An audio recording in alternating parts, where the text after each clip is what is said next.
नाजरीन आदाब, ऊंची आवाज़ न्यूज़ बुलेटिन में आपका इस्तकबाल है। मैं हूं आपका मेज़बान इब्राहिम नफीस।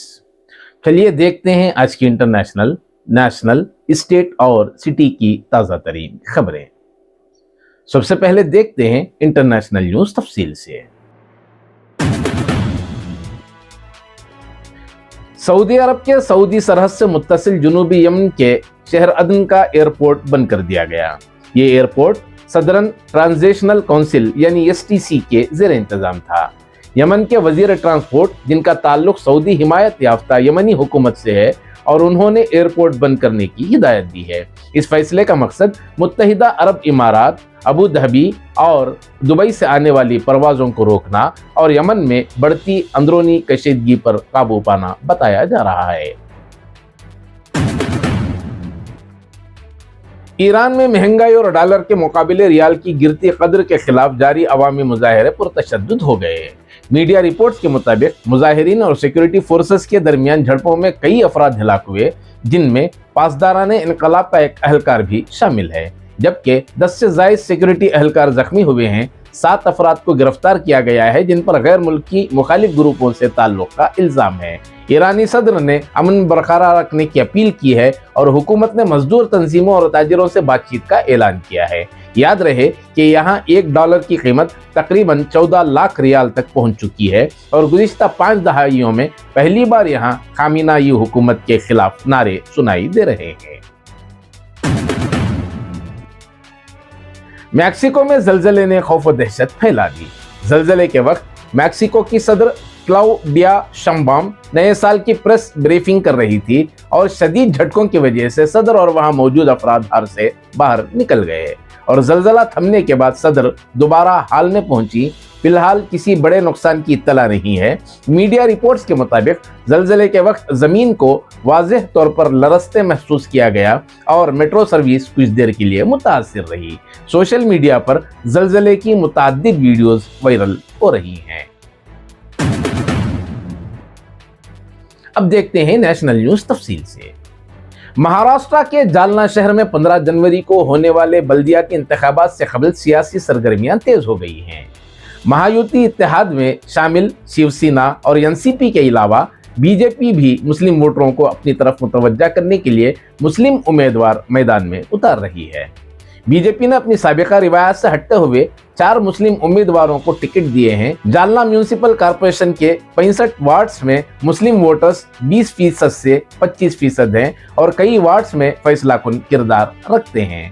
शिवसेना शिंदे ग्रुप ने 7, NCP अजीत पवार ग्रुप ने 17 मुस्लिम उम्मीदवार खड़े किए हैं। AIMIM भी मुस्लिम अक्सरियती इलाकों की 17 नशिस्तों पर मैदान में है। वोटिंग 15 जनवरी और गिनती अगले दिन होगी। मध्य प्रदेश के इंदौर में आलूदा पानी पीने की वजह से पैदा हुए संगीन अवामी सेहत बहरान पर रियासती हुकूमत ने हाई कोर्ट की इंदौर बेंच में स्टेटस रिपोर्ट दाखिल कर दी है। हुकूमत के मुताबिक आलूदा पानी पीने से 4 अफराद की मौत हुई है, जबकि 1400 से ज़ायद अफराद मुतासिर हुए हैं। अगरचे कि मकामी लोग 13 अफराद की मौत का दावा कर रहे हैं और तकरीबन 200 मरीज हॉस्पिटलों में ज़ेर इलाज हैं, जिनमें 35 की हालत नाजुक बताई गई है। ये मामला भागीरथपुरा इलाके में सीवरेज मिला पानी सप्लाई होने से जुड़ा है। महकमा सेहत के मुताबिक 8 दिनों में 272 मरीज हॉस्पिटल में दाखिल हुए, 201 अब भी ज़ेर इलाज हैं, जिनमें 32 ICU में हैं। हुकूमत ने एहतियातन पानी उबालकर इस्तेमाल करने की हिदायत दी है और रियासत भर में नई SOP जारी करने का ऐलान किया है। दिल्ली की रेखा गुप्ता हुकूमत ने आम आदमी पार्टी के कौमी कन्वीनर और साबिक वजीर आला अरविंद केजरीवाल के खिलाफ FIR दर्ज कराने का फैसला किया है।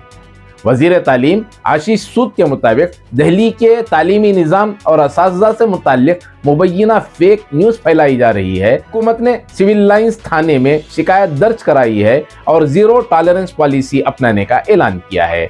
ये तनाज़ा असातिज़ा से मुबैना तौर पर आवारा कुत्तों की गिनती कराने के मामले से जुड़ा है, जिस पर आम आदमी पार्टी और BJP आमने सामने है। तेलंगाना असेंबली में जुमा को एक दिलचस्प और तंजिया वाकया पेश आया। बीजेपी के फ्लोर लीडर महेश्वर रेड्डी ने माइक बंद किए जाने के मामले पर तंजिया तबसरा करते हुए कहा कि जब अपोजिशन बोलती है तो माइक बंद कर दिया जाता है और घंटी बजा दी जाती है, लेकिन शेरवानी पहने हुए दोस्तों का माइक कभी बंद नहीं होता। उन्होंने कहा कि शायद हमें भी शेरवानी पहनकर असेंबली आना पड़ेगा। इस रिमार्क पर ऐवान में कुर्सी सदारत समेत कई अरकान हंस पड़े और माहौल कुछ देर के लिए खुशगवार हो गया। उत्तर प्रदेश के फरीदपुर असेंबली हलके से बीजेपी के रुकन असेंबली डॉक्टर श्याम बिहारी लाल का दिल का दौरा पड़ने से इंतकाल हो गया। वो बरेली के सर्किट हाउस में एक अहम मीटिंग में शरीक थे कि अचानक उनकी तबीयत बिगड़ गई। उन्हें फौरी तौर पर मेडिसिटी हॉस्पिटल ले जाया गया, लेकिन जान बचाई न जा सकी। अफसोसनाक पहलू यह है कि उन्होंने एक दिन कबल ही 1 जनवरी को अपनी सालगिरह मनाई थी। डॉक्टर श्याम बिहारी लाल मुसलसल दूसरी बार एमएलए मुंतखब हुए थे और अवाम में मकबूल, रम गुफ्तार और फ़आल लीडर के तौर पर जाने जाते थे। उनके इंतकाल पर सियासी हलकों में गहरे रंजोगम का इजहार किया जा रहा है। बॉलीवुड अदाकार शाहरुख खान को आईपीएल में बांग्लादेशी क्रिकेटर को खरीदने पर शदीद एहतजाज और धमकियों का सामना है। शिद्दत पसंद तंजीम ऑल इंडिया हिंदू महासभा ने शाहरुख खान की जबान काटने पर 1 लाख रुपए इनाम का ऐलान किया है। इससे कबल बीजेपी के साबिक एमएलए संगीत सोम ने शाहरुख खान को गद्दार करार दिया था, मगर कांग्रेस के सुरेंद्र राजपूत और आम आदमी पार्टी के संजय सिंह ने बीजेपी पर सख्त तनकीद की है। वाज़ेह रहे कि आईपीएल नीलामी में कोलकाता नाइट राइडर्स ने बांग्लादेश के फास्ट बॉलर मुस्तफिजुर रहमान को 9.2 करोड़ रुपयों में खरीदा है। अब देखते हैं स्टेट न्यूज तफसील से।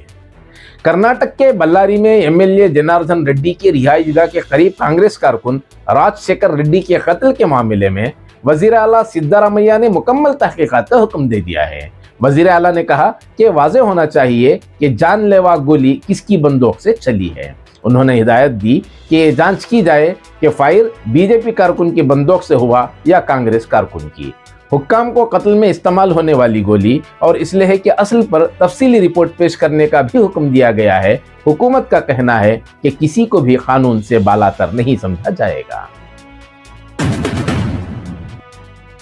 साल 9 के मौके पर बेंगलोर प्रेस क्लब के ज़ेर एहतमाम सालाना अवार्ड तकसीम की शानदार तकरीब मुनक़िद हुई, जिसमें सहाफ़त के मुख्तलिफ शोबों में नुमाया खिदमत अंजाम देने वाले 55 सहाफ़ियों को साल 2025 के अवार्ड से नवाजा गया।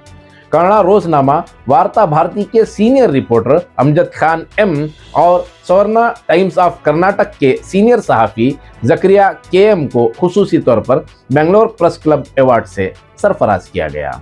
तकरीब में कानून साज काउंसिल के चेयरमैन बसवराज होराटी और वजीर आला के मीडिया मुशीर केवी प्रभाकर ने अवार्ड पेश किए। इस मौके पर प्रेस क्लब का नया कैलेंडर और डायरी भी जारी की गई, जबकि मुकर्रिरीन ने एजाज याफ्ता सहाफ़ियों की खिदमत को सराहा।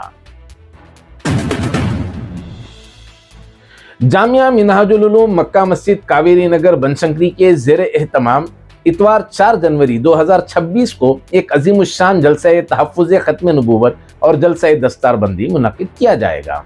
इजलास शाम 4 बजे से नमाज इशा तक जारी रहेगा, जिसमें हुफ़्फ़ाज़ कराम की दस्तारबंदी, असनाद की तक़सीम और अक़ीदा ख़त्म नबूवत पर उलमाए कराम के खिताबात होंगे। आज प्रेस कॉन्फ्रेंस में मौलाना मोहम्मद अनज़र ने कहा कि ख़त्म नबूवत इस्लामी अक़ीदे की बुनियाद है और हुज़ूर अकरम सल्लल्लाहु के बाद नबूवत का दावा गुमराही है। इस मौके पर मौलाना डॉक्टर शमीम सालिक ने बताया कि जामिया मिनहाजुल उलूम अलहाज नयाज पाशा की सरपरस्ती में कायम हुआ और आगाज से ही तालीम व तरबियत के मैदान में नुमाया खिदमत अंजाम दे रहा है। इस साल 52 हुफ़्फ़ाज़ कराम की दस्तारबंदी होगी, जबकि जामिया हर साल 20 से 25 हुफ़्फ़ाज़ तैयार कर रहा है। इसके बाद तलबा दारुल उलूम देवबंद, नदवतुल उलमा, मज़ाहिरुल उलूम जैसे बड़े दीनी इदारों का रुख करते हैं। जलसे में जिन मुमताज़ शख्सियात और उलमाए कराम की शिरकत मुतवक्के है, उनमें हज़रत मौलाना अनीस खान कासमी, मौलाना आरिफ जमील कासमी, मौलाना मुफ्ती मासूम साकिब कासमी, मौलाना मुफ्ती मोहम्मद शुएबुल्लाह खान मिफ्ताही, मौलाना मुफ्ती अब्दुल कवी, मौलाना मुफ्ती अबुल कलाम कासमी, मौलाना मुफ्ती इफ्तिखार अहमद कासमी, मौलाना मुफ्ती मोहम्मद मकसूद इमरान रशादी, मौलाना अब्दुल रहीम रशीदी, मौलाना मोहम्मद हनीफ अफसर अजीज़ी, मौलाना सलाहुद्दीन अयूबी और मौलाना अतीक अहमद खान शामिल हैं। इसके अलावा रियासती वजीर BZ ज़मीर अहमद खान, अल्हाज जुल्फ़िकार अहमद टीपू, साबिक़ कौंसलर अंसर पाशा, हफीज़ुल्लाह शरीफ, अनवर शरीफ और दीगर मुअज़्ज़िज़ शख्सियात भी स्टेज की जीनत बनेंगी। मुंतज़िमीन ने तमाम से शिरकत की अपील की है। तो नाजरीन, ये थी आज की अहम तरीन खबरें जो आपके सामने पेश की गई। मज़ीद ताज़ा तरीन खबरों के लिए इंतज़ार कीजिए, फिर मुलाकात होगी। तब तक के लिए दीजिए इजाज़त। अल्लाह हाफ़िज़।